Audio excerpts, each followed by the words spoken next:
right, good evening. We're at 500 participants. We'll allow people as they come in, but we're going to go ahead and get started. Hi, my name is Dr. Jalissa Leyva, the Director of Assessments and Accountability.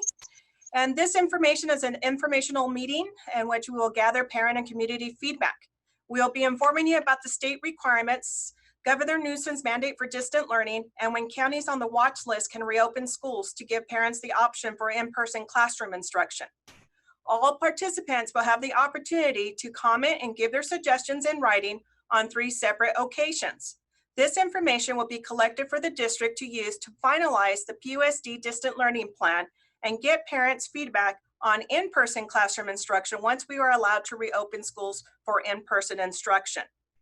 You may all have questions tonight, as we all do, and hopefully with the information that is given today, your questions will be answered. If not, we will answer all the questions and post them on the website or send them through Parent Square. We will continue to inform parents as plans get finalized. School sites will also keep parents informed. These are uncertain times, and we know that planning is difficult given the constant evolving situation. We all know that the plan will need to be adjusted and local circumstances change with the focus on ensuring and improving the opportunities provided to our students. Again, we have not finalized the plans. This is our last meeting with the parent and community to get your input on distant learning and other information that is needed to make sure that we have everybody's input. I'm going to go ahead and get started with an update on the state information. We're also going to talk about the reopening school plan, which is going to be distant learning, how the district's engaging stakeholders, parent feedback on distant learning, parent feedback on in-person instruction, and we're also going to be giving you the results from our parent surveys that we have sent out. One in June was a Google survey that we sent out, and then just currently there's one on Parent Square that we're asking parents to fill out. And then at the end, we'll be giving you the information of the new plan that the state wants all districts to go ahead and write up and let them know what we're going to be doing for distant learning. So we'll need your input for that information also. First of all, I would like to thank everybody that's here tonight for taking the time. I know we all want to know answers of what's going to happen with our child's education.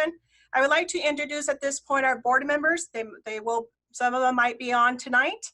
We have Lillian Durbin, our president, Felipe Martinez, our vice president, Mr. Juan Figueroa, Mrs. Donna Berry, Mr. James Carson, Mr. Pete Lara Jr., and Mr. Tom Velasquez. Thank you all for your support during this time. We also like to take the chance to get to know your administration. We have our superintendent, Dr. Nate Nilsson. We also have Assistant Superintendent of Instructional Services, Dr. Martha Stemke, our Assistant Superintendent of Human Resources, Dr. Andrew Bogoski, and our Assistant Superintendent for Business Services, which is Dr. Brad Rohrbach.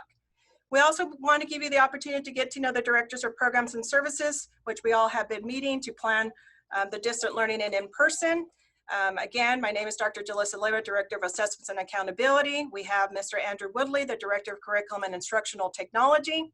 We have Mr. Kevin Jesse, Director of Special Education, Mrs. Cindy Brown, Director of Student Pathways, and Mr. Rankin, Director of Athletics and Enrollment, Mr. Landergan, Director of Information Services, and Mr. Jason Palmier, our Public Information Officer. As you guys know, on July 17th, California Governor Gavin Newsom ordered the majority of state schools to close campuses and move to virtual instruction only. We are one of the counties that are on the watch list, so we will be beginning with distant learning. This is a link of information to give to the parents on your own time. We have Mrs. Christy Jackson here who's assisting me here tonight. She will be putting links in the chat box, and if you don't retrieve them from there, we will post them on the website where you'll have access to these resources to view on your own time. This is a short 5-minute video of the guidebook for the safe reopening of California public schools, so you can have a chance to look at of the guide that is given to the public schools for us to reopen.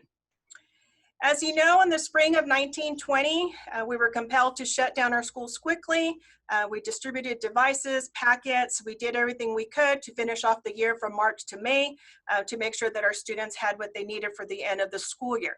It wasn't perfect, we all know that, but now that the state is requiring for distant learning to happen, there is requirements and expectations that we all have to follow as districts. So there's going to be requirements on annual instructional minutes. And we're also going to have requirements for daily instruction minutes and minimum number of instructional days in the school year. The instructional days and minutes requirements, the flexibility is how districts may meet the daily instructional minutes and the annual instructional days requires.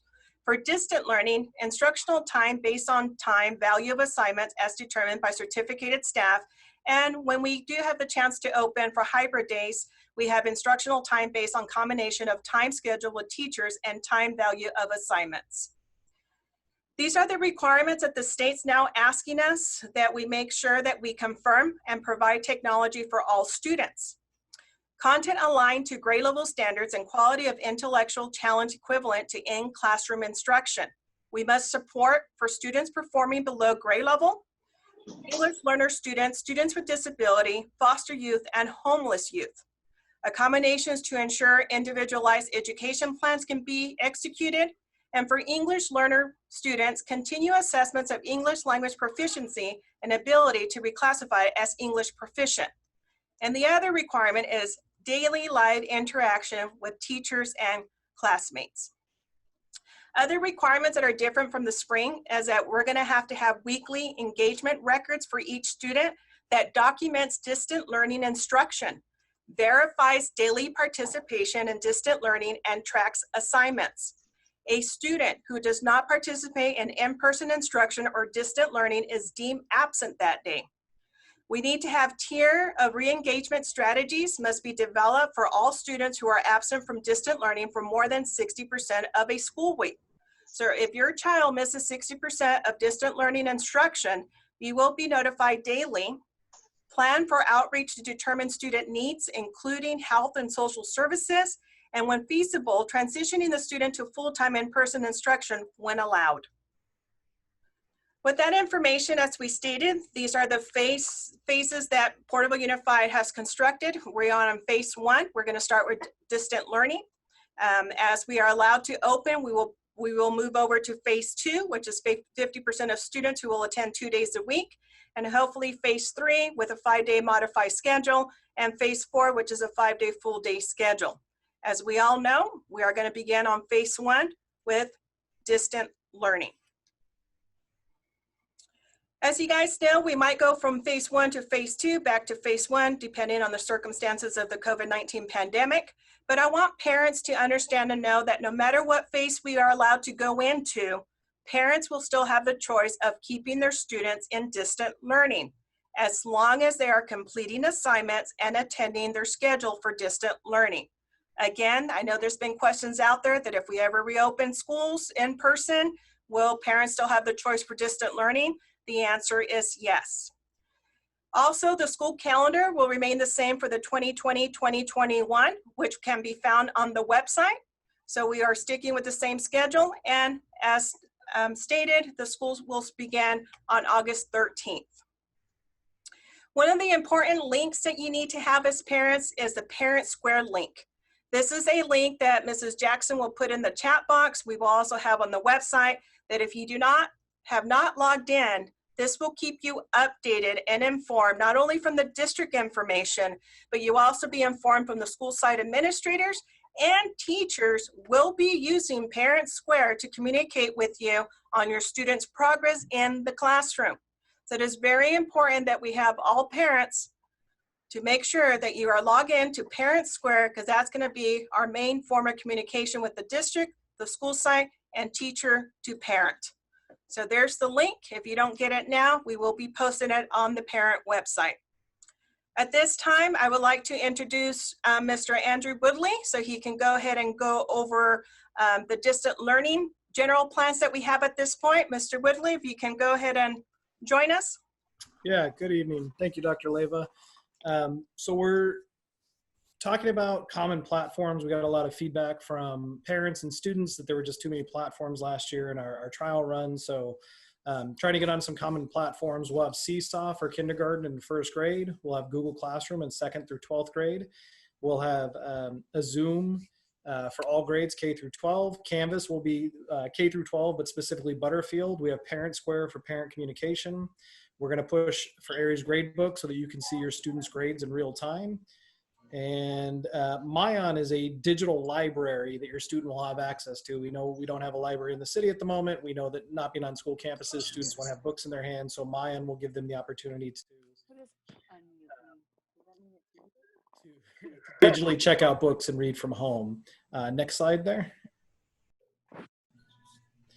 So these are some of the big kind of topics we're going to discuss. We're going to talk about some of the improvements to distance learning based on parent and teacher and student feedback.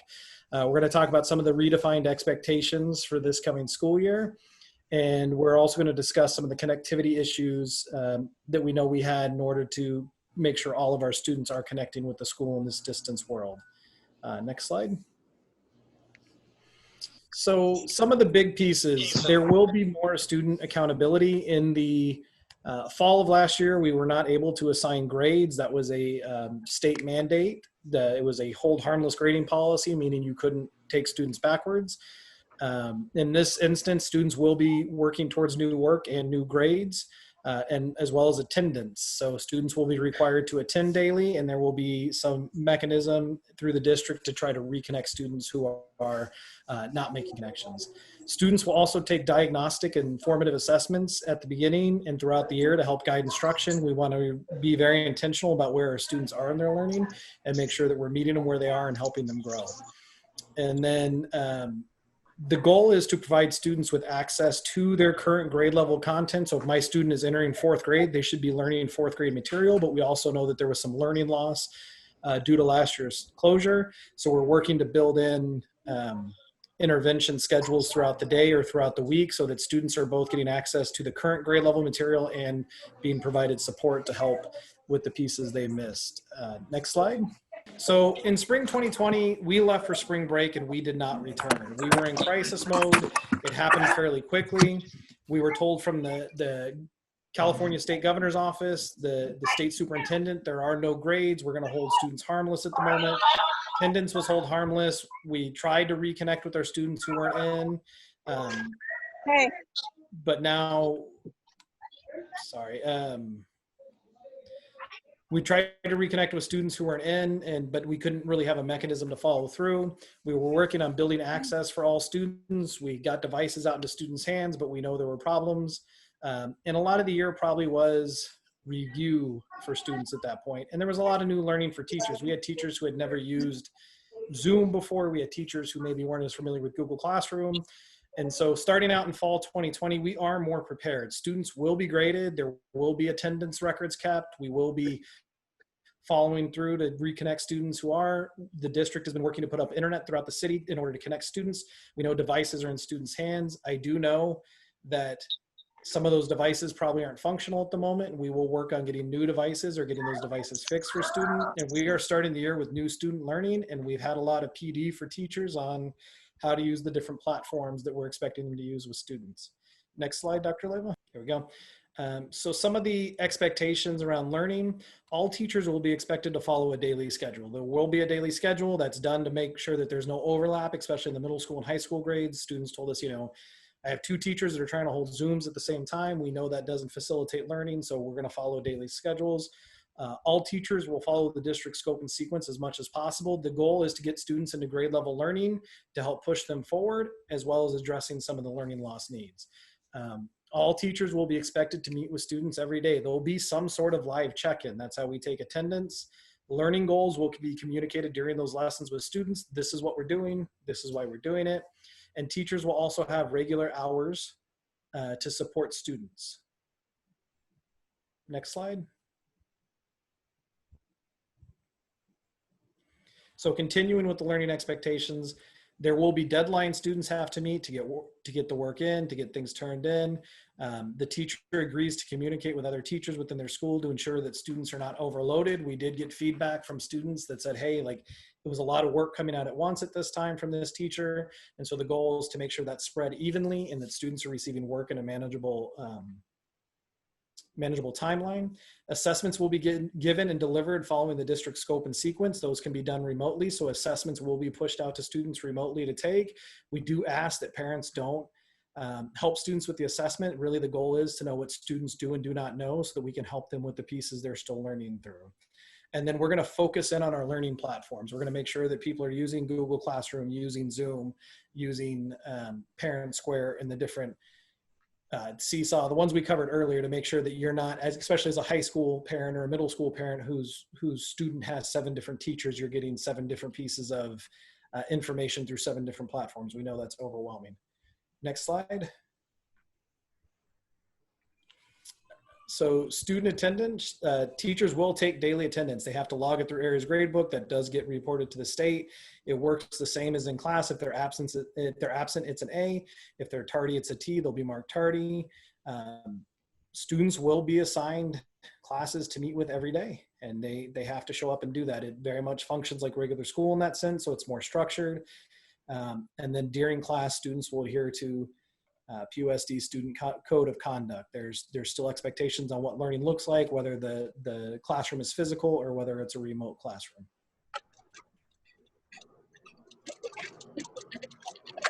And then for teachers, we continue to have ongoing professional development. We're working on developing a schedule where Wednesdays during our early release time, teachers can still continue to grow their knowledge of how to best support students through distance learning. We do have a district coaching team that teachers can request support from, that they come in and support even in a distance learning classroom, so like a Zoom session. And we held a series of teacher forums last week to get teachers' opinions on topics, and we will continue to hold kind of similar touch-ins at points throughout the year to make sure that we're still on the right track and adjust where needed as necessary.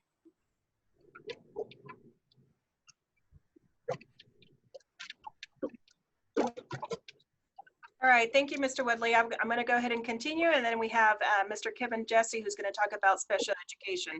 I'm going to go ahead and let you know that the internet access, we're building towers around the city.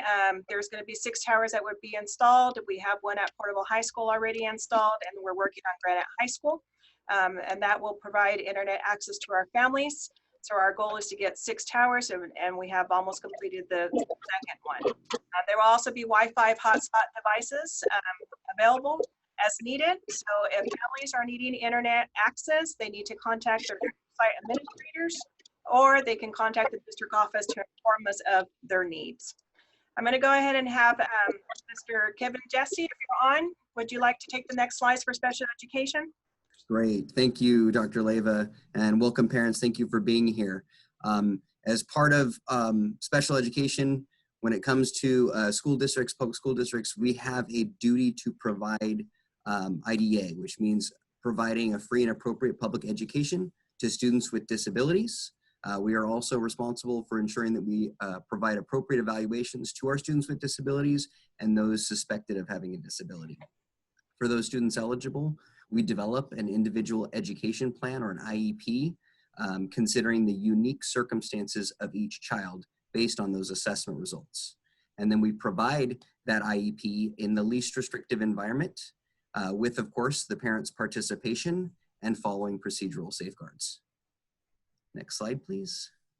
And so part of that duty is to screen and evaluate students. Some, but not all components can be completed remotely with fidelity. Some of these that can be completed remotely would be parent interviews, can be completed, background questionnaires, parent surveys, behavioral screenings completed by parents, caregivers, or teachers familiar with the student. And we can use standardized instruments that are normed for parent interview. And then, of course, review of input from various different sources that our educators and our special education team compile. Next slide, please. And then some of our assessments do require direct student access to complete those assessments. And our plan is to be able to schedule those with our parents of students with disabilities to bring their students in following appropriate safety protocols to keep your students safe while we complete the components of the assessment that need to be done in person. And so we will be utilizing protective barriers and sanitized materials to make sure that we are keeping both our students and our staff members safe during these scheduled assessment periods. Next slide, please. And during the opening of our new year here with distance learning, we will still be required to hold IEP meetings. It's our goal to be able to schedule these with our parents and our participants utilizing the Zoom platform.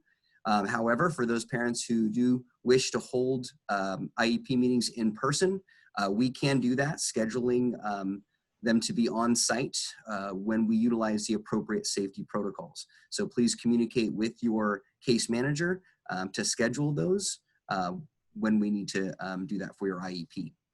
And then we will have all of our signatures that are required for your IEPs. We can do it digitally, and we are also able to collect them in person if need be. Meeting notices will be sent out through mail or email, and sometimes phone where appropriate, and that will include your safety or your procedural safeguards as well.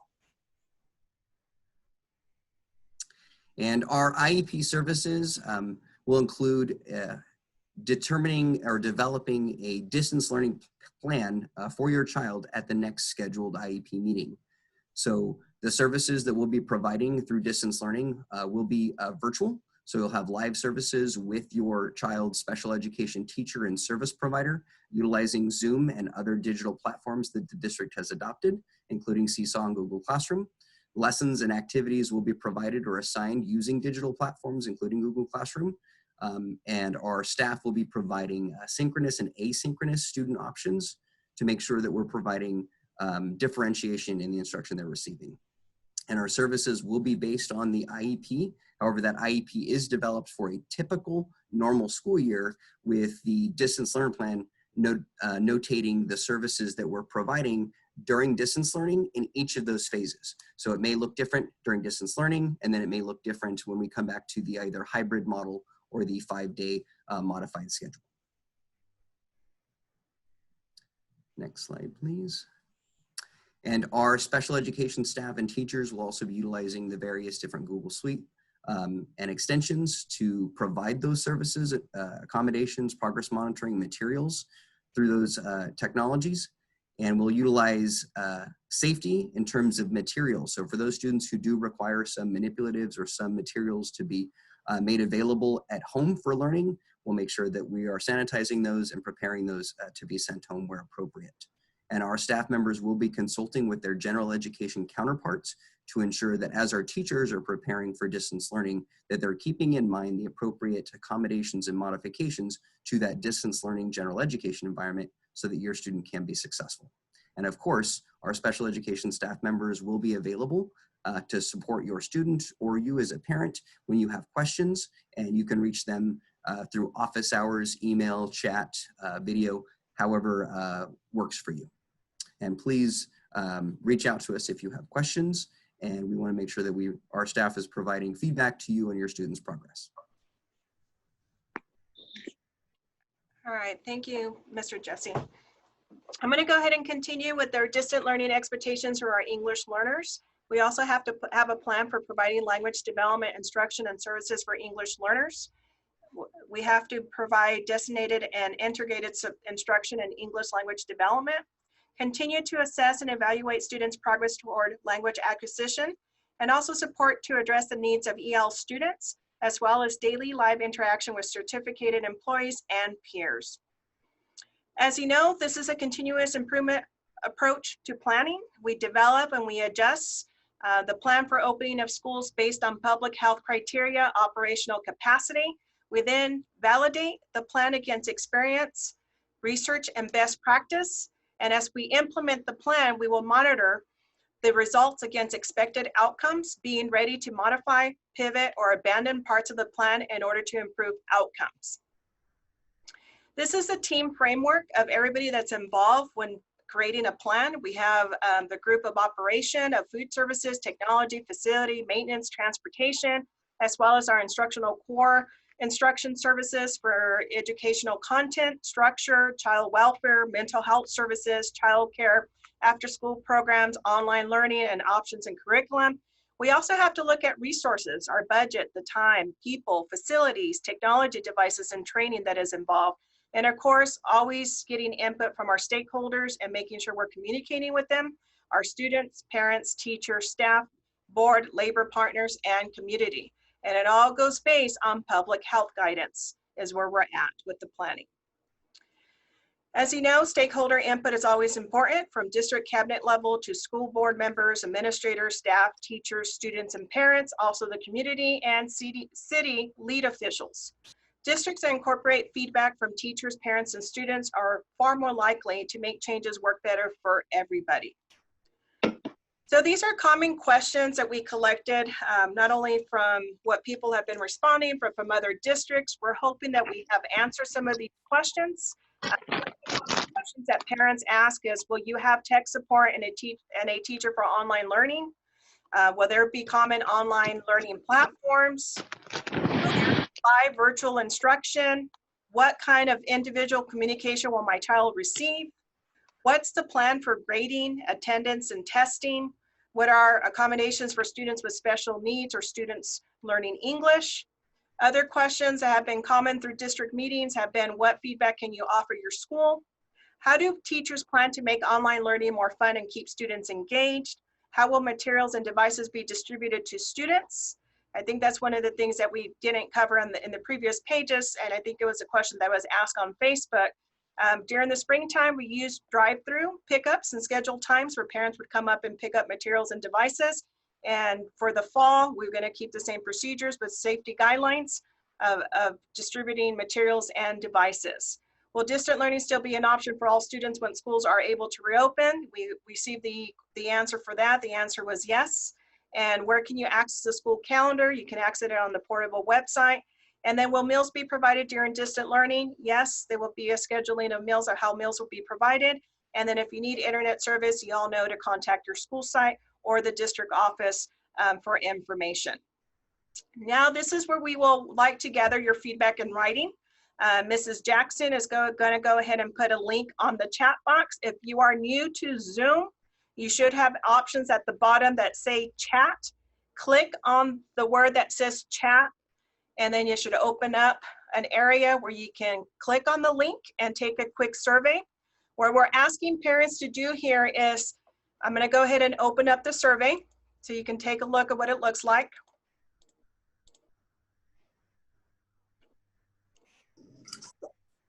So once you open up the survey, it's going to ask you 3 simple questions. I'm going to give you about 5 minutes to answer these. One of them is, what were our strengths during distant learning instruction at the end of spring of 1920 school year? What did you see that we did well during the distant learning in the springtime? The second question is, what are our opportunities to improve distant learning instruction for your child? What do you want to tell us of a way that we can improve that can help you and your child in distant learning instruction? And then at the end, what increased services you would like to see more of during distant learning? For example, would you like to see more academic support, counseling services, parent workshops, school and parent communication? What other services would you like to see that really didn't happen during the spring of distant learning? So I'm going to go ahead and give everybody a chance. If you guys can log in, Christy will keep putting the link on there. Hopefully you can find it in your chat box. If you can please answer, I will give you 5 minutes, and then we will continue with another activity to get parent feedback. If you cannot, for some reason, copy or paste the link or access the link, you are welcome to put your answers in the chat box. We prefer that you use the link, but if for some reason you cannot access the link, please put your answers in the chat box. What were our strengths during distant learning instruction? What are our opportunities to improve distant learning? And then what increased services would you like to see more of during distant learning? What do you want me to say? So you guys go ahead. You got 4 minutes left. If you cannot act.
meeting's ready.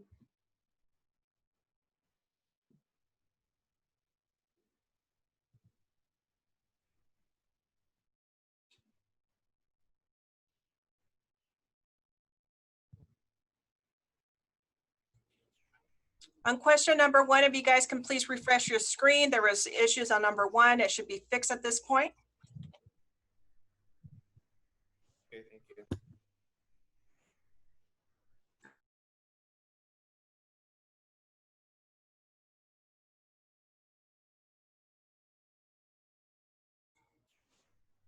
On question number 1, if you want to refresh your page, it should be working now. Question number 1 should be working. Refresh, deleted the current answers.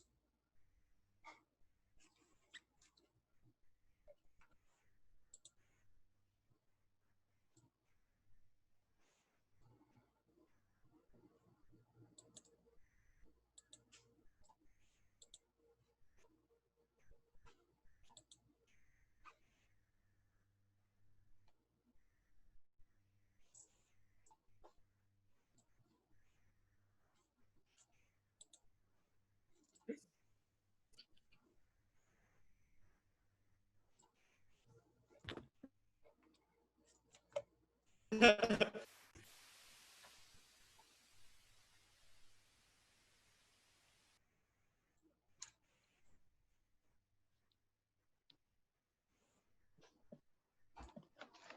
we're up to about 60 responses. There's 607 of us on here.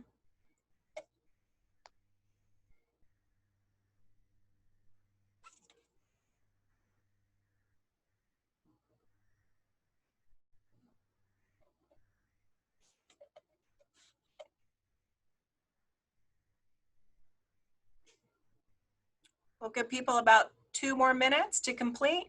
2 more minutes.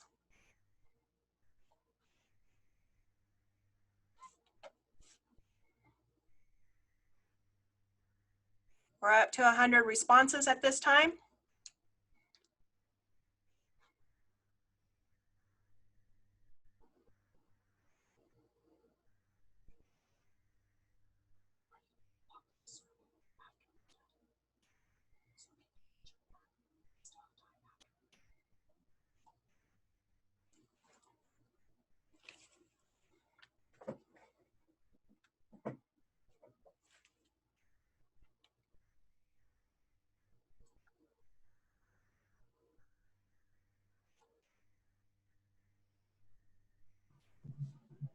Hello. Yes. We're up to 160 responses at this time.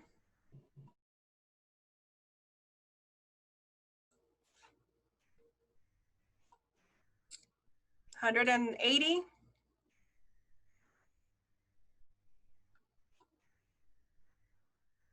Just to let you know, if we do move on, the links will be open until tomorrow. We will post them on the website.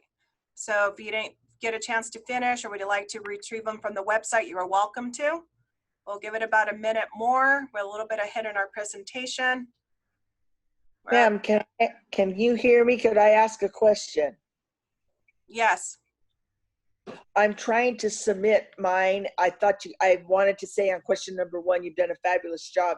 And it doesn't seem like it's submitting. It keeps saying it requires a number. What does that mean? Okay, you'll probably need to refresh your page because we changed it to where it was working without requiring a number. So try to refresh your page where you're at.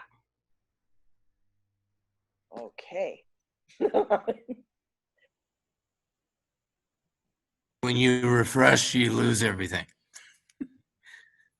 Retype your answers. All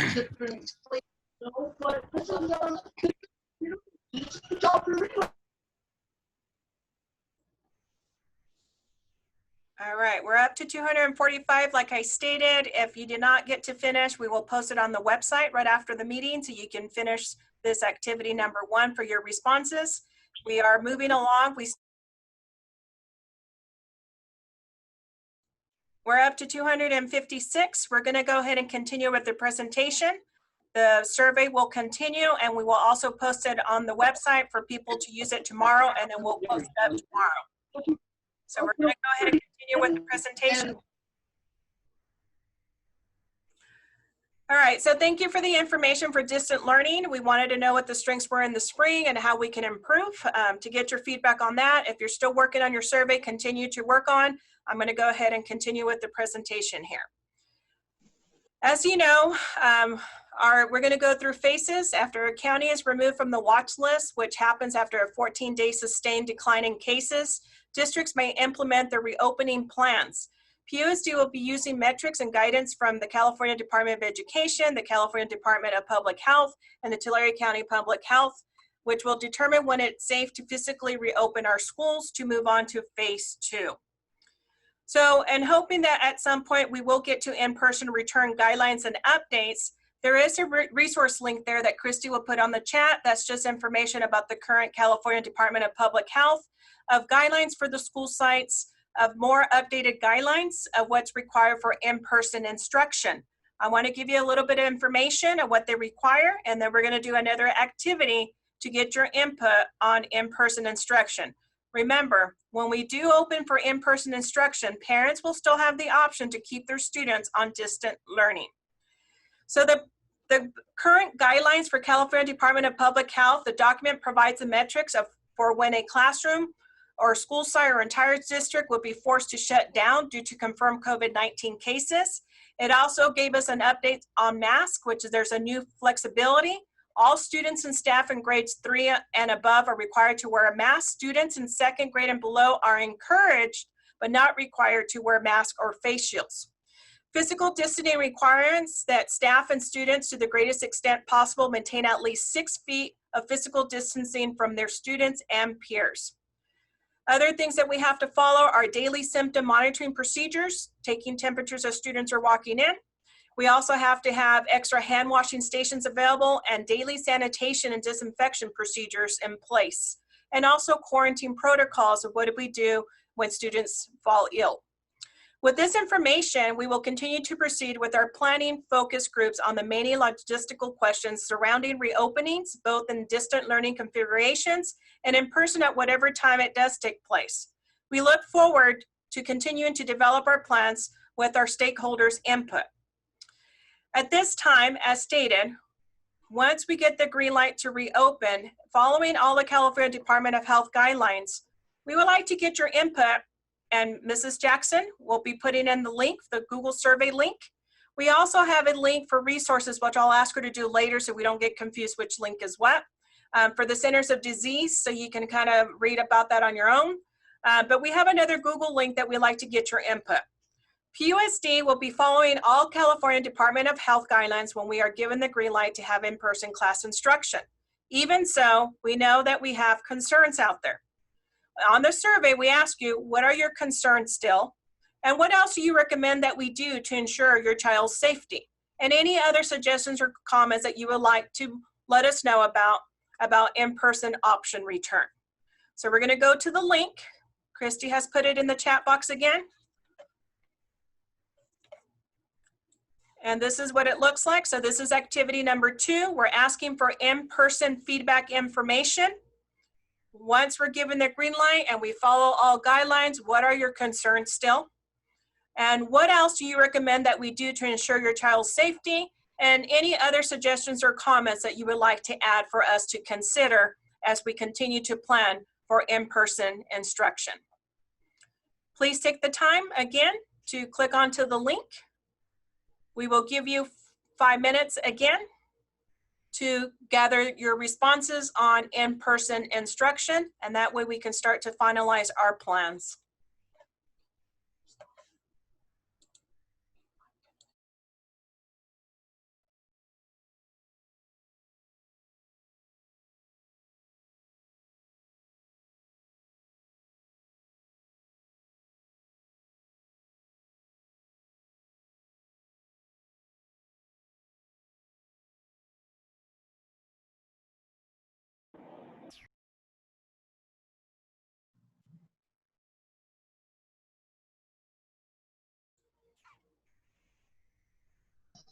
Okay, again, we are taking the survey that's in the chat box about in-person instruction. Once we are given the green light, what are your concerns? What else do you recommend that we do to ensure your child's safety? And any other suggestions or comments you have for in-person option?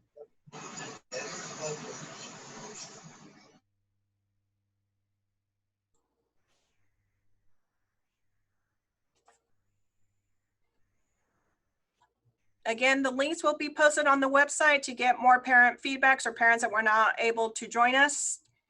They will close tomorrow afternoon at 5, and all these responses and feedback will take into consideration. And if there's questions or concerns, we will address those accordingly.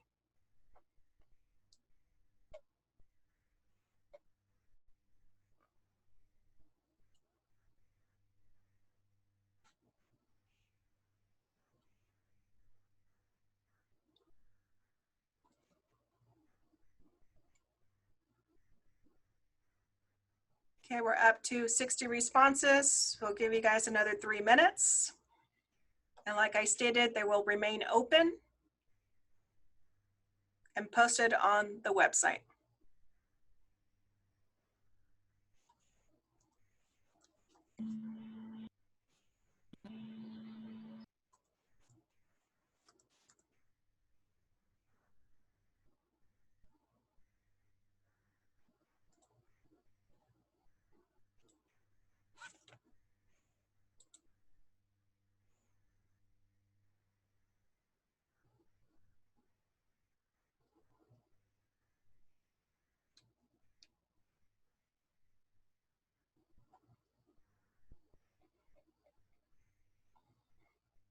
Okay, we're up to 130 responses. 2 more minutes.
All right, we're up to 200 responses.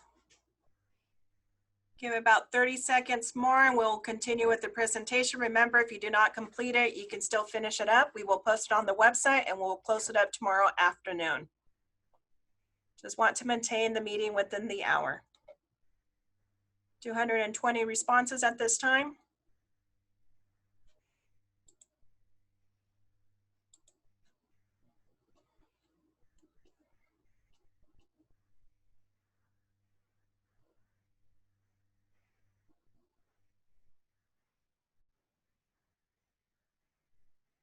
Thank you so much for your input. We're going to go ahead and continue. If you're finishing up, go ahead and finish it up.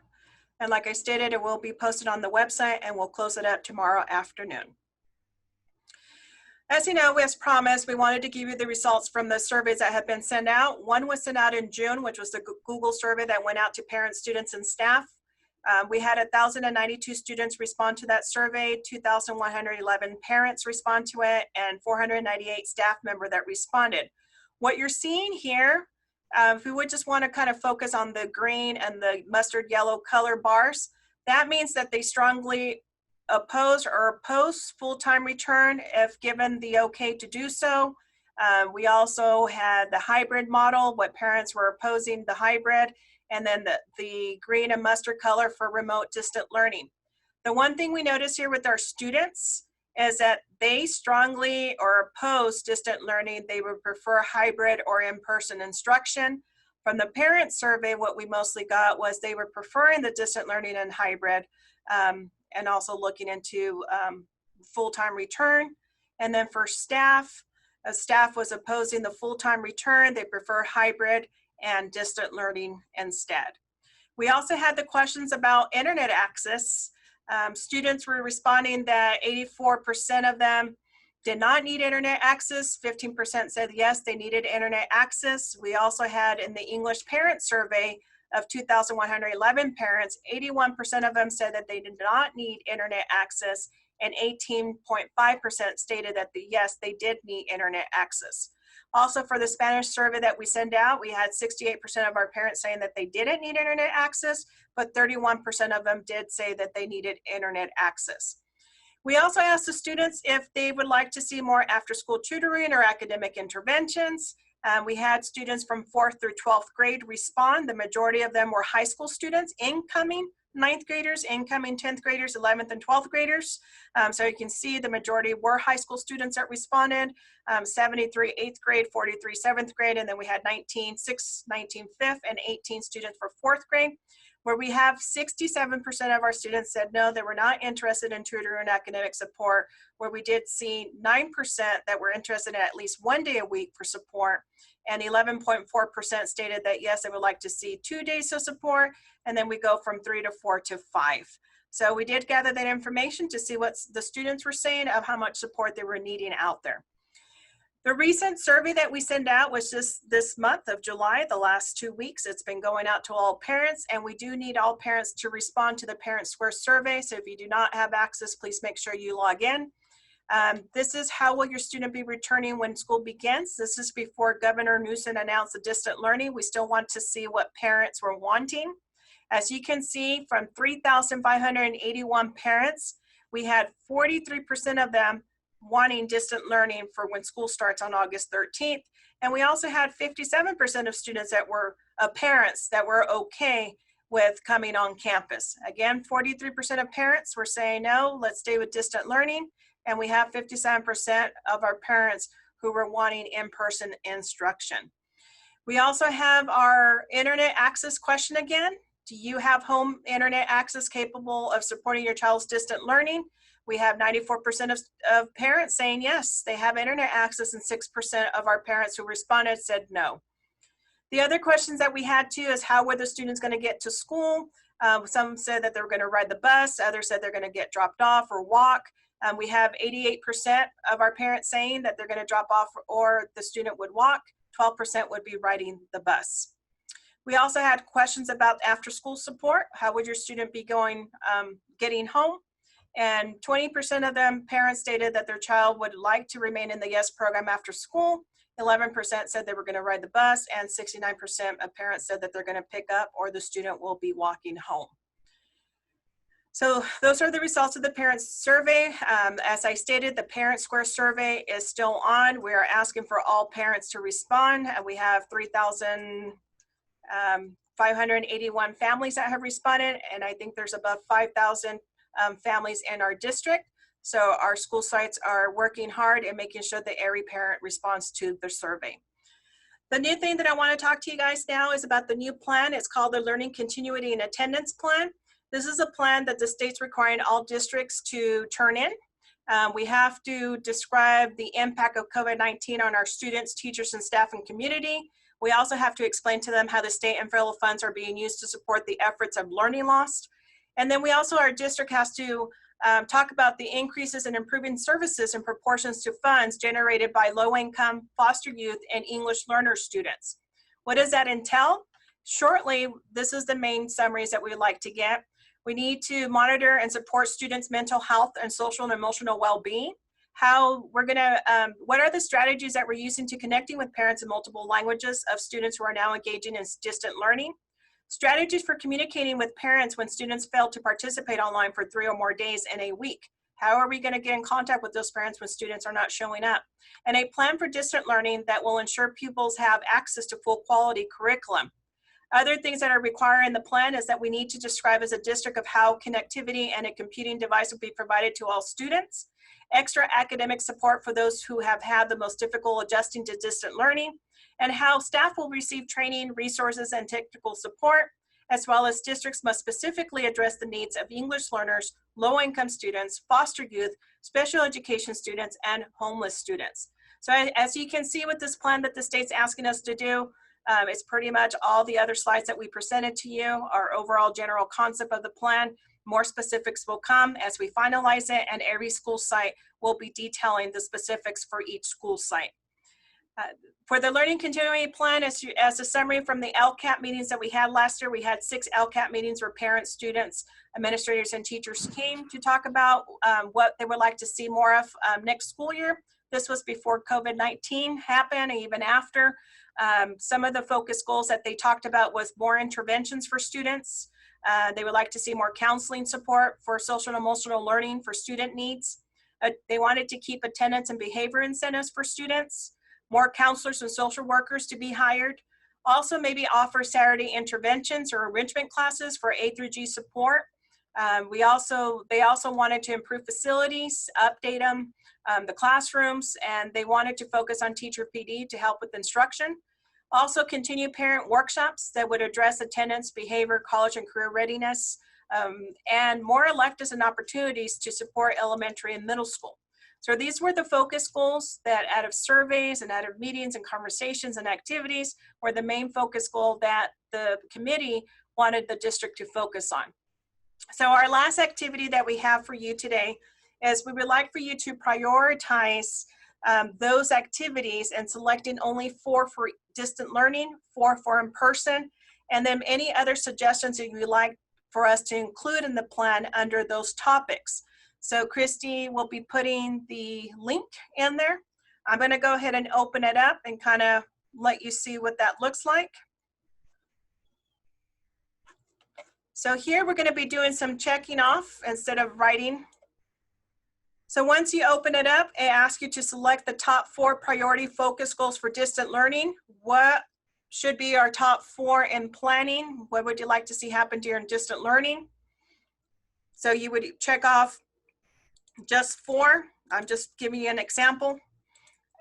Please do not put more than 4 on each one. So select what are your top 4 focus goal priorities for distant learning. And then in the second one, we want you to select the top 4 priorities for in-person class instruction when we are allowed to return to school. And the last thing, anything else that you would like to see included in the plan or detailed out, please give us your suggestions or comments. We will give you about 3 minutes or so to finish this. It's just a check off 4 for number 1, check off 4 for number 2, and then anything else that you would like to include or comments that you would like to see in the plan under those topics. Give you guys about 3 minutes to complete that. It's just a check off list. Select 4 from number 1, select 4 for number 2, and then any comments or suggestions that you would like to write about.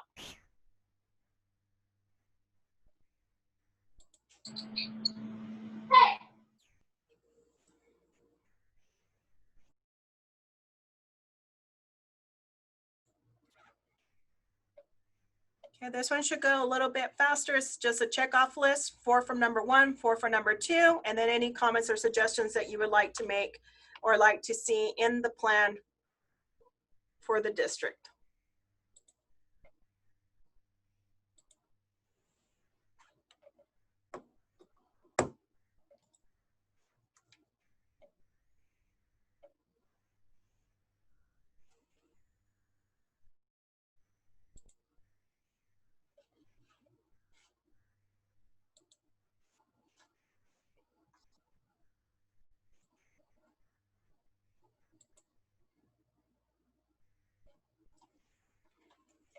All right, this one's getting done a little bit faster. We're up to 150. And like I stated, once we continue, you can continue to respond. The links will be posted on the website and they will be taken down tomorrow afternoon for those parents that were not able to attend today.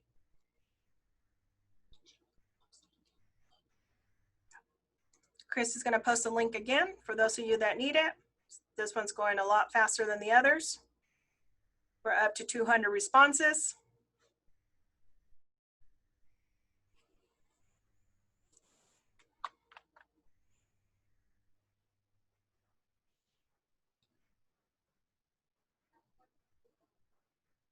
Okay, we're up to 230. Continue as we're finishing off here.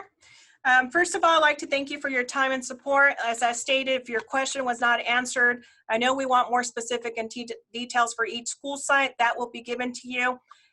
This meeting will be taking all this information and input from the surveys. We'll be finalizing our plans, and then our final plans will be posted on the website. And every school site will be communicating with parents on detail with scheduling, pickup, and all the fine details that every parent wants to know for their school sites. Again, we appreciate your time and support. Our next meeting for the development of the plan that this last activity that you're working on will be Monday, August 26th. It will be a Zoom meeting from 5:30 to 6:30. It'll be kind of like the LCAP meetings that we hold, where we'll be reviewing the plan, making comments to see what we want to change, see if we agree, and then it'll be presented to our DAC and DLAC committee members where they'll have the final approval. Again, our next meeting will be Monday, August 26th. Before then, you should be receiving information prior to school about the finalized plans for distant learning. At least you get a general information of what's going to be in the plans as the school sites start to finalize their plans. There is the portable PUSD website. Christy will be putting that link in too, so you'll know where to access to the surveys if you did not complete them.